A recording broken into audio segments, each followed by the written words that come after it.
काशी के पीछे काफ़ी लोगों को कुछ नज़र आ रहा होगा, हो सकता है ना भी आ रहा हो, लेकिन काफ़ी लोग बोलेंगे कि जी हमें आशी के पीछे कुछ नज़र आ रहा है। वो इस साइड से मैं इशारा कर रहा हूँ, ये चीज़ ये इस तरह से। और तो खुदा की कसम खा के कह रहा हूँ, मैं खुदा की कसम खा के कह रहा हूँ, झूठ नहीं बोल रहा हूँ। अभी तूने ये बात बोली ना कि आशी के पीछे कोई बैठाओ, लिटरली मुझे इस तरफ से ही सीट के पीछे, जैसे नहीं किसी ने कोई यूँ हाथ मारा हो या टांग मारी हो, नहीं सीट के पीछे यूँ लगता है जो अस्तगफिरुल्लाह इन्नल्लाह गफूरुर रहीम। ये जो चीज़ होती है ये इनके खाने की चीज़ होती है।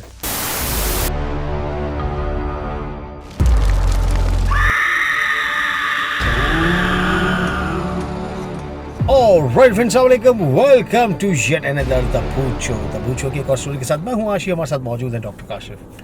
अस्सलाम वालेकुम। वालेकुम अस्सलाम। सर मुझे पता है कि आप स्टोरी बहुत अच्छी लेके आते हैं, लेकिन आज जो आपने बात बताई ना, थोड़ा सा मैं परेशान हो गया हूँ इस चीज़ को लेकर ना।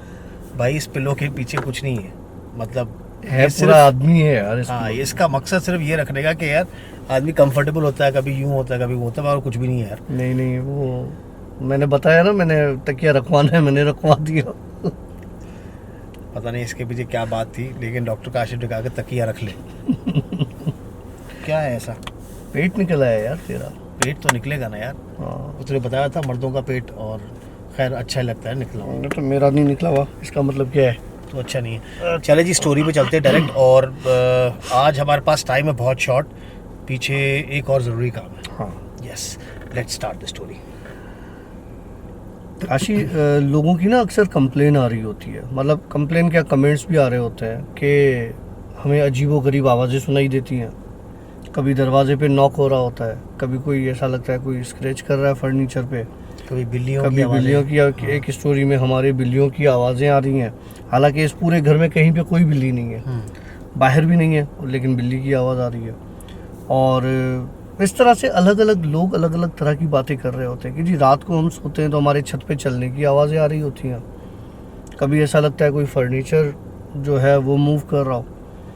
मैं अपार्टमेंट में जिसमें रहता हूँ, मैं 3rd फ्लोर पर रहता हूँ, ठीक है। 3rd फ्लोर के अपार्टमेंट में ऊपर जो 4th फ्लोर है, वहाँ पर जाहिर सी बात है वहाँ भी फैमिली रहती है, लोग रहते हैं। तो अक्सर रात को 2:30 बजे, 3 बजे, 4 बजे अक्सर ऐसा महसूस होता है जैसे ऊपर वो कोई हैवी फर्नीचर, सोफ़ा या वो मूव कर रहे हो ना, और लिटरली आवाज़ आती है बाकायदा उसको रगड़ने की, ज़मीन पे घसीटने की। अच्छा, रगड़ने की मतलब घसीटने की, ज़मीन पर घसीट के एक जगह से दूसरी जगह पे उसको रखता है। तो एक दफ़ा वहाँ ऊपर से कोई वो बंदा जो रहता है उसको मैंने बोला, यार मैंने कहा तुम लोगों को मतलब पूरे दिन में या शाम में तुम लोगों को टाइम नहीं मिलता कि तुम लोग जो है वो आधी रात को फर्नीचर घसीट रहे होते हो और शिफ्ट कर रहे हो। तो कहने लगा कि काशी भाई हम तो फर्नीचर नहीं घसीटते आधी रात को, कौन पागल है जो रात को 3-4 बजे उठ के फर्नीचर घसीटेगा एक जगह से दूसरी जगह।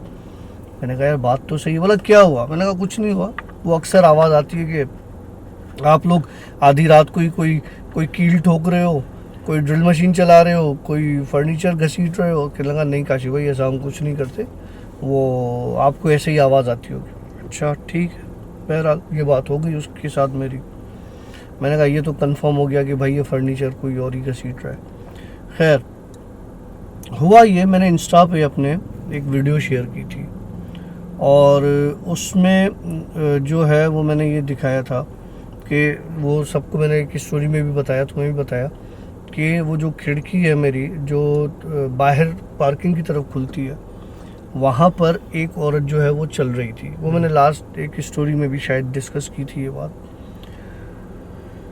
तो वो जो फर्नीचर हिलता है ना, कभी कभार मुझे ऐसा लगता है कि वो मेरे अपने ही घर का फर्नीचर हिलता है। जैसे मेरे लाउंज की डाइनिंग टेबल है पड़ी हुई है, वो हिलती है लेकिन उसकी लोकेशन मूव नहीं होती, वहीं पड़ी हुई होती है।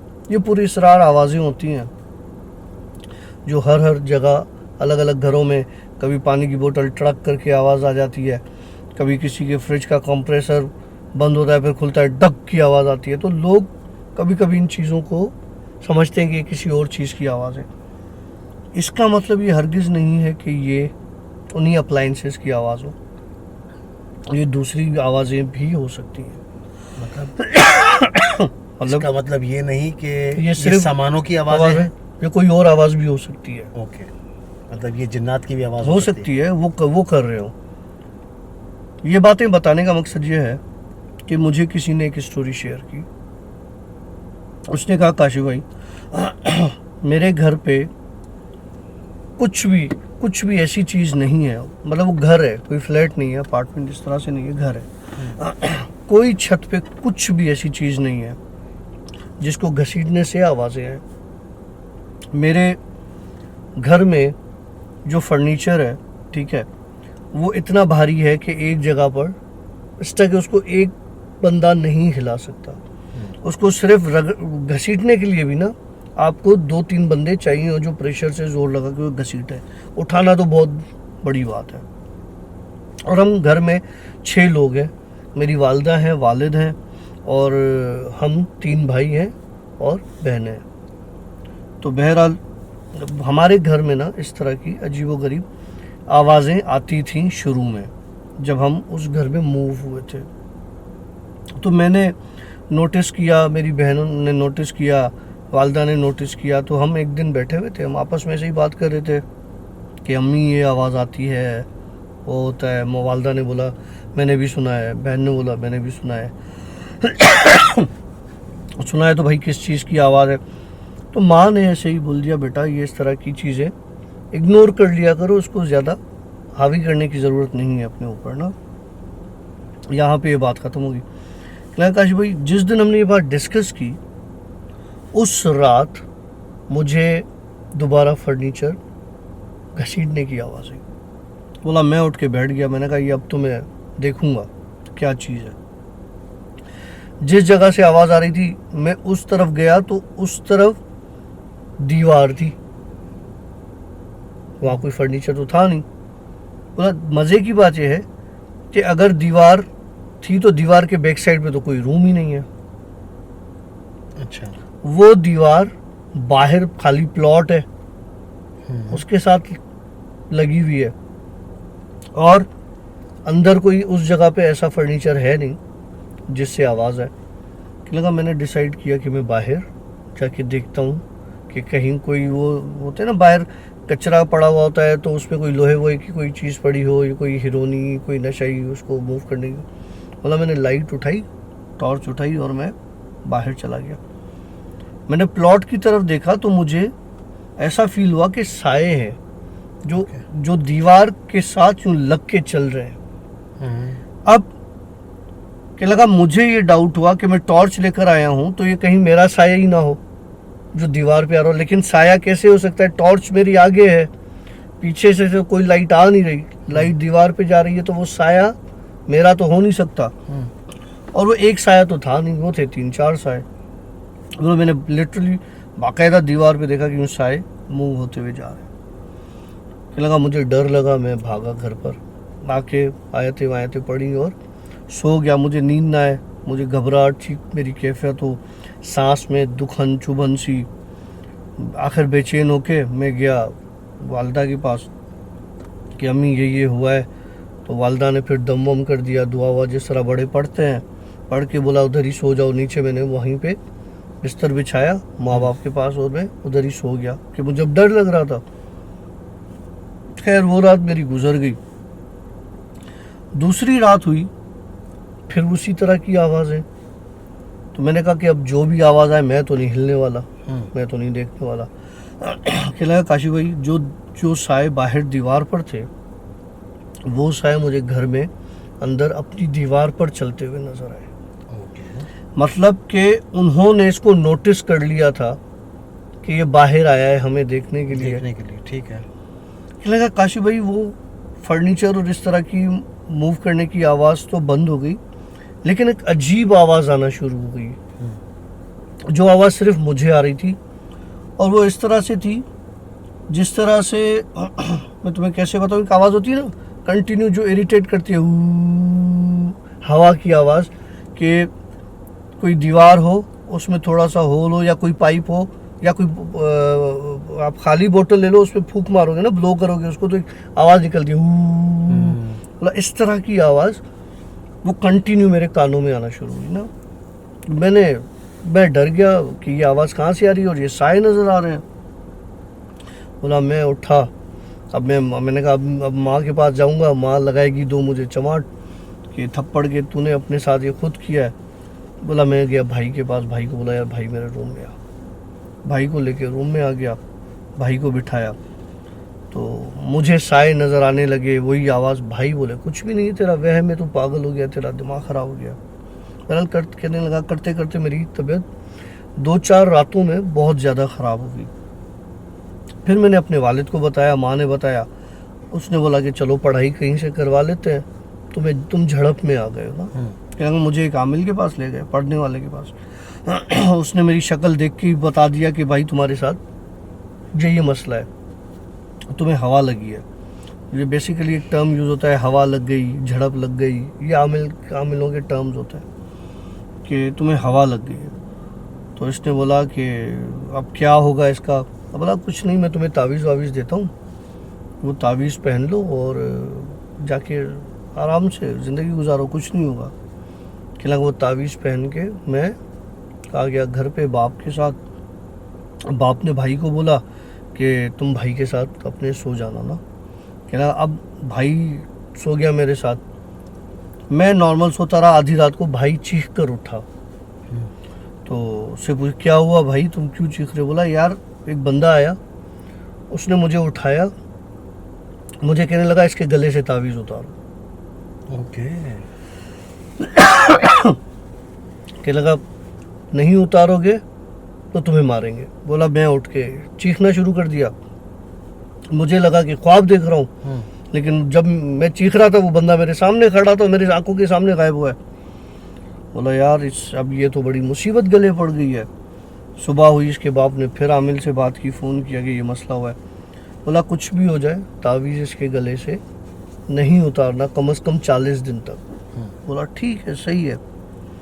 अब हुआ क्या कि अब वो चीज़ें इनके घर वालों को घर के अंदर दिखाई देने लगी, तंग करने लगी, परेशान करने लगी कि भाई इसके गले से तावीज़ उतारो, हमारा हिसाब किताब इसके साथ है, तुम लोग बीच में नहीं हो। बहरहाल करते करते करते करते करते आमिल को फिर बुलाया।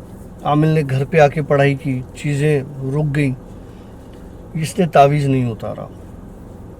एक दिन क्या हुआ, 40 दिन गुजर गए। अब इसके दिमाग में था कि 40 दिन गुजर गए और अब मैं जो हूँ वो हो गया हूँ। आमिल को फ़ोन किया, आमिल ने बोला हाँ ठीक है, अब कुछ नहीं है तुम्हारा मसला घर में और इधर उधर, तुम जो तावीज़ भले उतार दो और अपनी नॉर्मल लाइफ स्टार्ट कर दो। ये वॉशरूम में गया, तावीज़ बाहर रखा, नहाने के लिए, गुस्ल करने के लिए गया। इसको फील हुआ इसको चक्कर आ रहे हैं, लेकिन इसको किसी ने बहुत शदीद तरीके से धक्का दिया। अच्छा। इतना ज़ोर से धक्का दिया कि इसका सर जाके लगा बेसन में, सिंक में, और इसका सर फट गया और ये वहीं पे गिर गया, खून ना।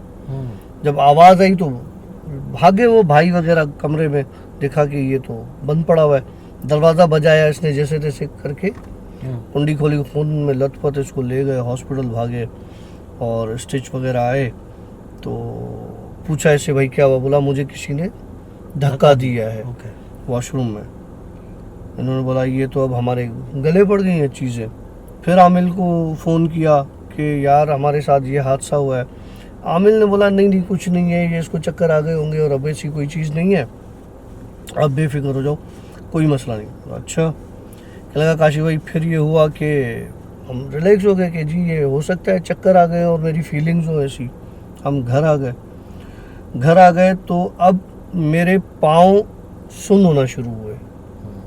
ठीक है, सुन होना शुरू हुए तो मुझे फीलिंग्स आती थी ऐसे जैसे कोई मेरे पाँव में सुइयाँ चुभ रहा हो ना, नमनेस हो रही हो। बोला करते करते करते वो नमनेस मेरे लोअर लिम्ब तक पहुंच गई ना। टाइम इतनी शदीद हो गई, डॉक्टर्स को दिखाया, कुछ समझ में नहीं आया, इधर उधर हाथ पैर मारे, कुछ नहीं। बोला आखिर में वो टाइम आया कि मेरा लोअर लिम्ब पैरालाइज हो गया और अब मैं नीचे धड़ से मतलब चल फिर नहीं सकता।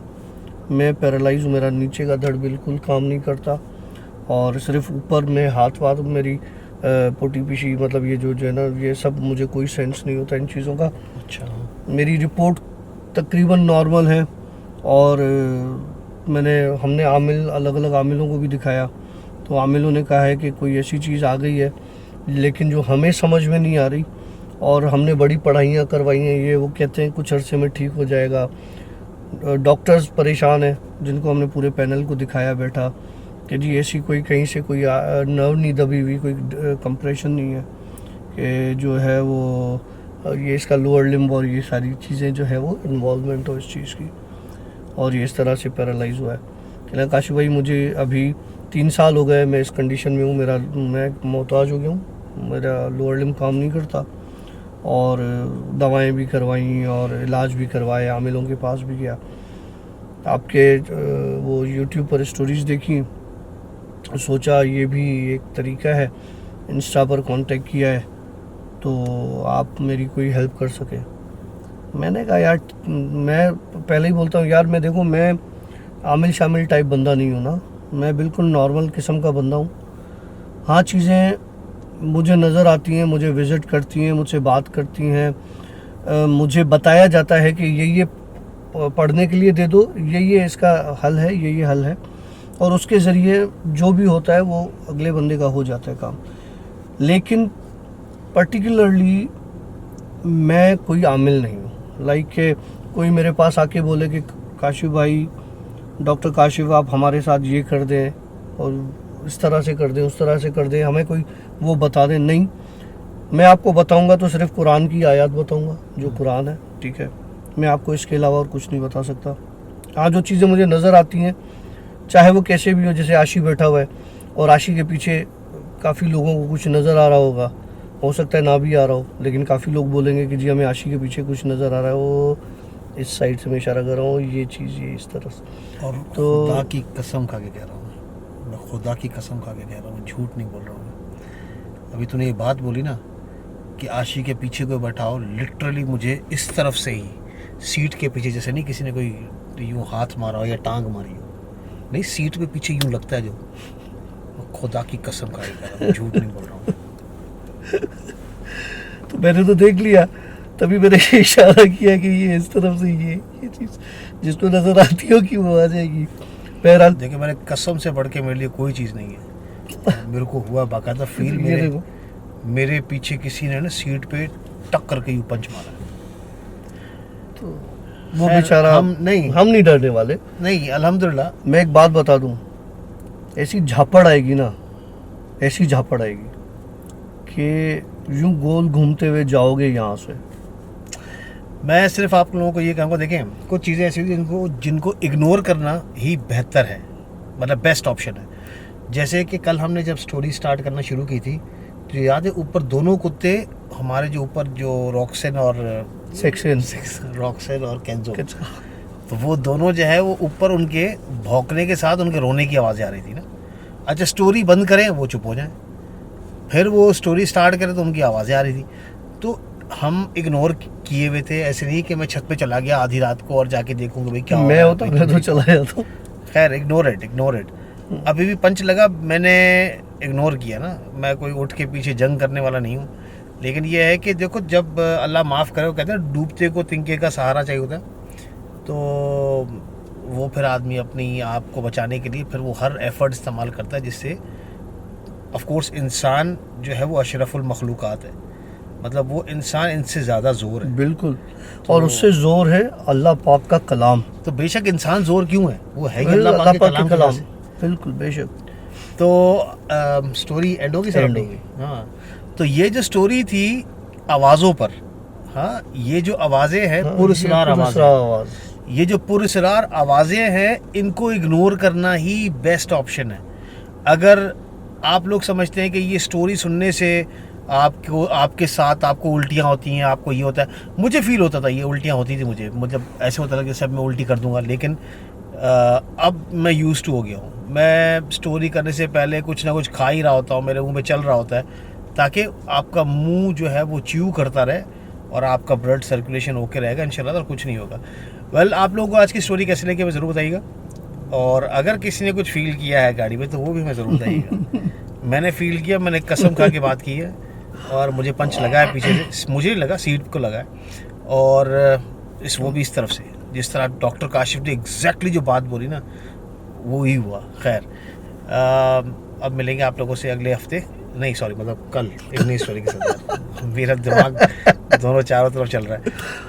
तो अगर आप अपनी स्टोरी शेयर करना चाहते हैं तो डिस्क्रिप्शन में आप लोगों को हमारे लिंक्स मिल जाएंगे, और अगर आप डॉक्टर काशिफ से कांटेक्ट करना चाहते हैं तो फिर काशिफ.akh